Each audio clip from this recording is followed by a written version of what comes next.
बिना तपे जैसे मटकी रस रखने लायक नहीं होती, वो फट जाएगी। कच्ची मटकी में पानी एक चुल्लू डालो, पूरी मटकी बेकार हो जाएगी। उसे ताप चाहिए तभी वो रस ग्रहण करे। ऐसे ही हृदय में हमें ताप चाहिए, इसलिए जानबूझकर प्रभु देते हैं। नहीं, जरूरत उनको क्या है विपरीतता देने की, प्रतिकूलता देने की, वो जानते हैं हम उनके हैं, हमारी परीक्षा की जरूरत क्या है। लेकिन बिना ताप के जैसे मटकी पक नहीं सकती, ऐसे बिना ताप के आपकी चाहतें जो सांसारिक है वो मिटेंगी नहीं। वो ताप, उस ताप को हमें चाह करनी है, हमें चाहिए, वो दुख चाहिए। जैसे कुंती जी कह रही, वहां एक प्रीति का भाव प्रकाशित कर रही कि प्रभु दुख में मैंने आपको देखा है। उन्होंने तो प्रभु को देखा है, प्रभु से बात कर रही, हम प्रभु के देखने की बात कर रहे हैं।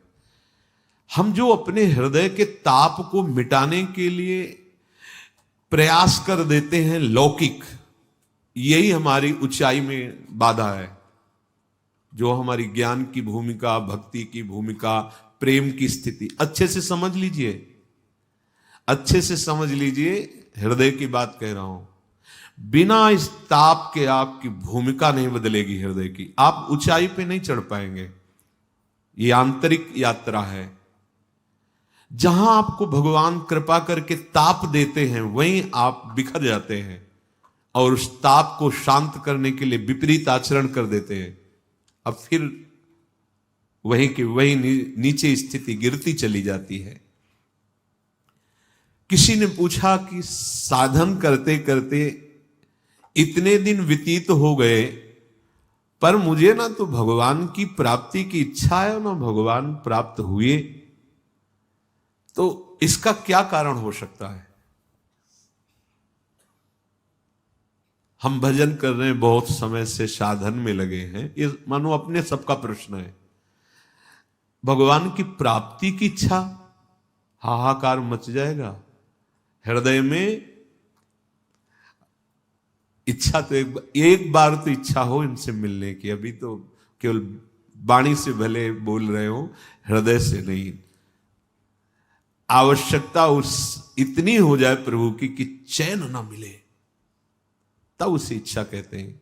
जैसे प्यासा आदमी, चाहे उसके आगे अमृत रखो, रबड़ी रखो, नहीं, उसे केवल पानी चाहिए। जब हमारी श्वास लेने की वृत्ति जैसे जल में डुबोने पर होती है, केवल अब हमें वायु चाहिए, श्वास, ऐसे जो हमारी चाह केवल भगवान चाहिए, केवल प्रभु चाहिए, जरूरी है, हमें जरूरी है, अत्यंत आवश्यक है। जीने के लिए जैसे जल, वायु, अन्न की आवश्यकता है, ऐसे जीवन नाथ के लिए उनके मिले बिना जीवन का अस्तित्व क्या? यही भटकना रहेगा, बार बार जन्म, बार बार मरण, बार बार भोग, क्लेश, अशांति। तो पूछा कि साधन करते करते इतना समय हो गया, ना तो भगवत प्राप्ति की इच्छा है और ना प्रेम है, तो इसका क्या कारण हो सकता है? तो आपको सच्ची बताएं, महापुरुषों के वचन है, इसमें आपका विषय सेवन है प्रधान कारण। ये जो बैलेंस बना के चलते ना, मन राजी रहना चाहिए। यही सबसे खतरनाक बात यही है साधक के लिए, मन राजी होना। किस किस में राजी हो रहा है? रसेंद्री में, जनेंद्री में, नेत्रेंद्री में। वह साधन चल रहा है, बहुत सुंदर बात है, साधन चल रहा है, पर आप अपने हृदय की जलन को बढ़ने नहीं दे रहे हैं, उसको किसी न किसी विषय से और वही ताप आपको ऊपर उठाना है। जो उठाने वाला है उसे तो शांत कर रहे हैं। तो भाई, पहली बात यह है कि जब कभी कोई व्यापार करता है तो लाभ के लिए करता है। अगर उससे 100 रुपए की भी हानि हो जाए तो बर्दाश्त नहीं करता है। क्या जो आपने कहा कि हमारा बहुत समय से साधन भजन चल रहा है, क्या इस कोटि का आपका साधन भजन है कि आप अगर 10 मिनट भगवान को भूल गए तो आपको कैसा लगा? कुछ फर्क पड़ा?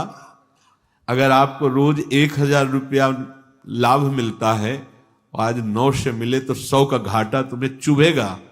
लेकिन क्या तुम्हारी दिनचर्या भजन जो भगवत प्राप्ति के लिए अवसर मिला है, इसमें प्रमाद करते हैं, भजन छूट जाता है, आपको चुभता है, आप जलते हैं। तदुस्मरणेन परम व्याकुलते, आप व्याकुल होते हैं, इसका मतलब आपको अभी प्रभु के भजन में लाग नहीं हुआ, अभी भजन का महत्व तो नहीं है, एक वैसे दिनचर्या मात्र चल रही है। अगर भजन छूटने पर बेचैनी होती तो भगवान अब तक मिल गए होते, पक्का समझ लो। अरे उनके मिलने में कोई देरी नहीं है, हमारी चाह में देरी, यही शब्द ही नहीं है कि उनका हम कैसे वर्णन कर सकें। कृपा ही कृपा, वो इतने करुणामय हैं, इतने कृपालु हैं, इतने प्यारे हैं, इतने सहज दयालु हैं कि वाणी तो असमर्थ है उनकी महिमा कहने में। बस शर्त यह है कि अगर उनके मिलन की चाह, केवल उनके मिलन की चाह, वो किसी साधन पक्ष को नहीं देखते, मिल जाते हैं। पर हमारे हृदय में अभी चाह नहीं है। ये चाह तभी पूरी हृदय को अपने भाव में लाएगी जब हमारा भजन छूटे तो हमें ऐसी व्याकुलता हो जैसे हम किसी व्यापार में घाटा बर्दाश्त नहीं कर सकते, ऐसी कम से कम इतनी जलन तो होनी चाहिए। एक